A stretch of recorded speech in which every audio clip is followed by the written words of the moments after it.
ഓരോ ദിനവും ഖുർആനിനൊപ്പം നന്മ വഴി 256 ദിവസം.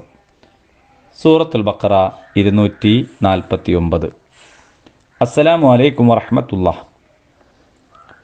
അൽഹംദുലില്ലാഹ് വസ്സലാത്തു വസ്സലാമു അലാ റസൂലില്ലാഹ്.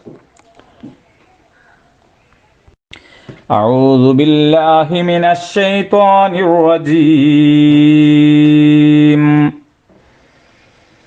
فلما فصل طالوت بالجنود قال إن الله مبتليكم بنهر فمن شرب منه فليس مني ومن لم يطعمه فإنه مني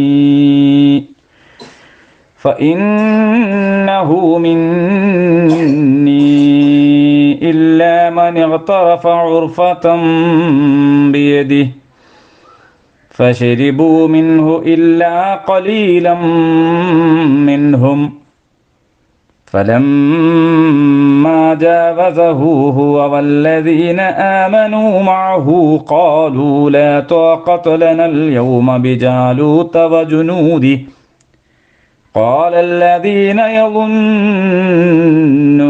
أنهم ملاقو الله كم من فئة قليلة غلبت فئة كثيرة بإذن الله والله مع الصابرين.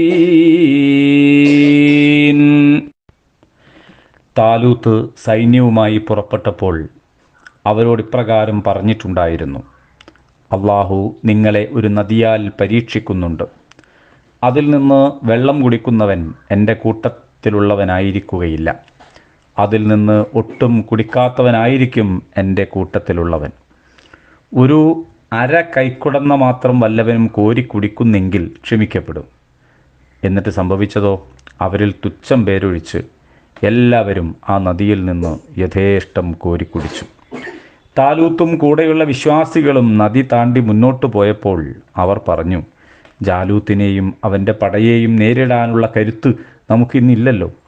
ഒരു നാൾ അള്ളാഹുവിനെ കണ്ടുമുട്ടുമെന്ന് കരുതുന്നവർ അവർക്ക് മറുപടി കൊടുത്തു: ദൈവഹിതത്താൽ വൻ സൈന്യങ്ങളെ ചെറുസംഘങ്ങൾ ജയിച്ചടക്കിയ എത്രയോ സംഭവങ്ങളുണ്ട്.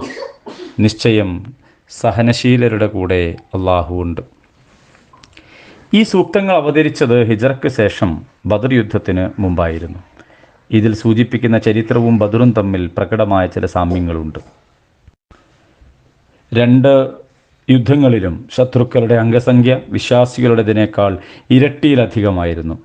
രണ്ടും നിർണായകമായ വിമോചന യുദ്ധങ്ങളായിരുന്നു. ഒരർത്ഥത്തിൽ വരാനിരിക്കുന്ന ബദർ യുദ്ധത്തിൻ്റെ ഒരു ചിത്രം വിശ്വാസികൾക്ക് വരച്ചു കാണിച്ചു കൊടുക്കുകയായിരുന്നു ഇതിലൂടെ എന്ന് മനസ്സിലാക്കാവുന്നതാണ്. പടയാളികളുടെ ആത്മനിയന്ത്രണവും സഹനശക്തിയും നേതൃത്വത്തോടുള്ള കൂറും അച്ചടക്കവുമാണ് ഇവിടെ പരീക്ഷിക്കപ്പെടുന്നത്. പോരാളികൾക്കുള്ള തർബിയത്താണിത്. അള്ളാഹുവിനെ കണ്ടുമുട്ടേണ്ടി വരുമെന്ന് ദൃഢബോധ്യമുള്ള ചെറുസംഘം അവരുടെ ആ ദൃഢബോധ്യത്തിൽ നിന്ന് ക്ഷമയും ദൈവഹിതത്തിൽ നിന്ന് കരുത്തും സത്യവിശ്വാസത്തിൽ നിന്ന് സ്ഥൈര്യവും സ്വാംശീകരിക്കുന്നു. പരിമിതിയും അപജയവും സംഭവിച്ചിട്ടും ശത്രുവിൻ്റെ വലുപ്പവും പെരുപ്പവും കണ്ട് മനസ്സിടറാത്തവരാണ് ദൃഢചിത്തരും ക്ഷമാലുക്കളുമായ ഈ ചെറുസംഘം. സമരമുഖത്തിൻ്റെ പരിണിതി നിശ്ചയിക്കുന്നതും ഈ ചെറുസംഘം തന്നെ. അള്ളാഹുമായി നടത്തിയ പ്രതിജ്ഞ പുതുക്കുകയും അവനിലേക്ക് ഹൃദയങ്ങൾ തിരിക്കുകയും അവനിൽ നിന്ന് മാത്രം സഹായം അഭ്യർത്ഥിക്കുകയും ചെയ്ത ശേഷം അവരിതാ ഭീതിതമായ മുഹൂർത്തത്തെ അഭിമുഖീകരിക്കുകയാണ്. വെറും ചെറു സൈന്യങ്ങൾ എത്രയെത്ര തവണ വൻ സൈന്യങ്ങളെ ദൈവഹിതത്താൽ തോൽപ്പിച്ചിരിക്കുന്നു. ക്ഷമാശീലരുടെ കൂടെയാണ് അള്ളാഹു. അള്ളാഹു നമ്മെ അനുഗ്രഹിക്കട്ടെ.